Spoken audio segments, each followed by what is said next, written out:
Hello, hi, how you doing?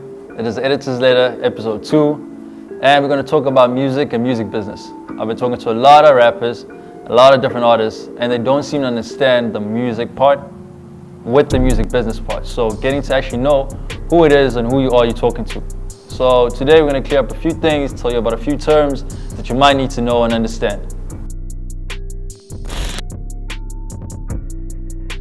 A&R. This guy is basically like a talent scout. He could be working for the record label, he could be working by himself.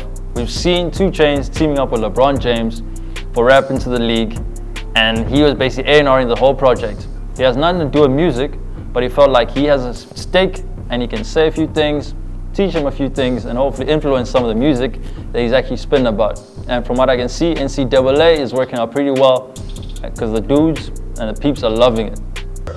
Problem with a week or 2 weeks after the album dropped with the 14 tracks that we add the deluxe album and add the 2 songs back on. I think that's hard. I think it'll be a conversation of, oh shit, this man has some more, but he couldn't fit it into the album. A manager is someone who takes care of you as an artist. So his best work is done when he takes care of your interests. Knowing exactly what you need. If you guys have grown up together, it's probably the best decision you ever make to make one of your friends your managers. So managers range also from a lot of different things. Your road manager, band manager, but the main thing that he does is take care of your interests. Business deals, brands, etc. He's your right-hand man. So you can focus on the music and do what you love. He'll take care of the business, make sure the cash is flowing.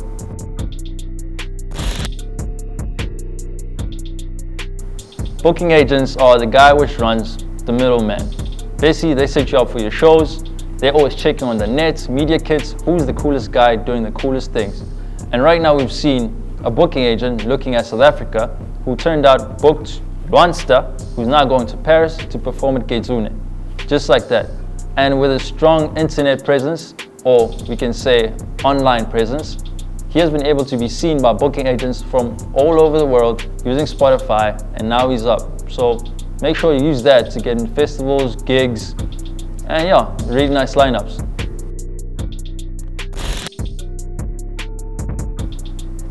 A producer varies in quite a few things, but he manages the process of recording. So be it making the beat or actually pulling artists to come together. A famous producer that everybody knows, and he's always got a bunch of hits, is Mr. Another One, DJ Khaled. Some people don't give him his creds, but Khaled is the best producer there is.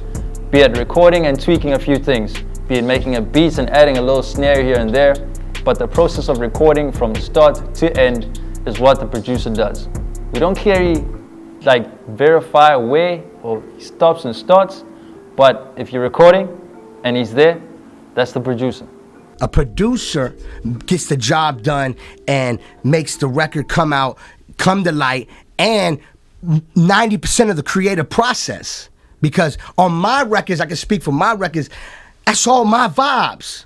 From like if I pick a beat, sometimes I hear a beat, I just hear the melody, I change the drums. I need the drums, I hate them. Let's do new drums.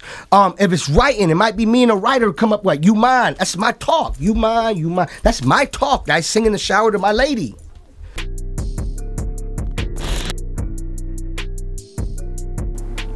This is something that's very, I like to say easy, but it's also very hard. And I'm going to talk about it with a smile on my face just because it's Durban. Everybody always talks about event promoters. They pay, they don't pay, they like you, they don't like you. But that guy's main job, if he says he's an event promoter, is to get you into the best lineups, tell you about the best parties at the best places, and basically get feet into the venue with the most beautiful ratios, 2-to-1, girls to boys, lineups which kick ass, amazing stages.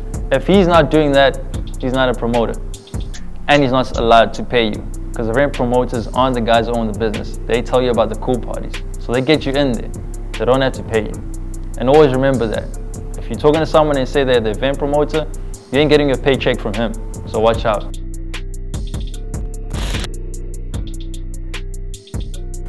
Publisher is a very tricky one. Since we're in the digital age, it's very hard to figure out and learn what they actually do. But they are the middleman between the record label and your listeners. And because of digital, they are the middleman now between the record label, Spotify, iTunes, etc., and the listeners, so your streams. So there's actually physical distribution, and then there's digital distribution. Physical distribution, we can show basically how a CD breaks down from it costing 100 Rand on a rack at Musica, and how everyone gets paid from everyone I just mentioned before, A&R, managers, producers, etc., and record labels. That's how they deal with it. They are the guys who make sure that you get paid end of the day and your music hits the racks. To finish off, there's nothing much else I want to say, but more information needs to be shared, more information needs to be known about music and the music business. In a few months, we'll be seeing Music MBAs are coming to Durban. It's always here annually, so do check it out. We'll be there. See you then when I have a few more things to say.